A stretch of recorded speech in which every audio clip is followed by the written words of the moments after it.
السلام عليكم. الاول عاملين ايه؟ يا رب تكونوا بخير بعد ساعتين ونص تقريبا من حاجات كتير قوي بتحصل مش عجباني. ماتش فنيا تقريبا ما بدأش غير من الدقيقة 70 بعد تعادل غريب من مودرن سبورت. وانا قلت اصلا ان مودرن احتمال تكسب الماتش ده.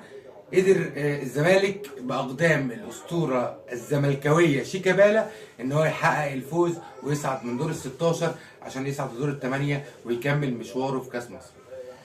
ماتش كان رخم، ماتش كان صعب. بن شيخة مدرب قوي.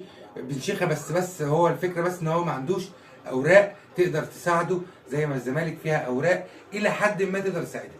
المشكله بس مش هنا، المشكله في ان دلوقتي الزمالك عنده مباراه قمه يوم الثلاث ومجهود بدني زي ده 120 دقيقه.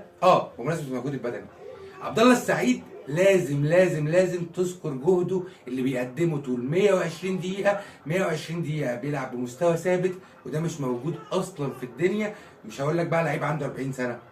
دونجا من أسوأ المباريات اللي دونجا بيقدمها، بعيدا عن الجون اللي هو جابه، بس مباراة سيئة لدونجا كالعادة. بقاله مثلا 10 مباريات بيلعب ماتشات سيئة جدا. انا مش شايف ان محتاج دونجا ان هو يركز شويه. شايف ان دونجا محتاج ان هو ياخد تعليمات اكتر، يشتغل على فكره الافتكاك اكتر.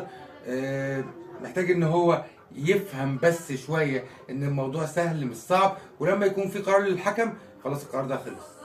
مبروك للزمالك وجمهوره صعود بشق الانفس. سلام.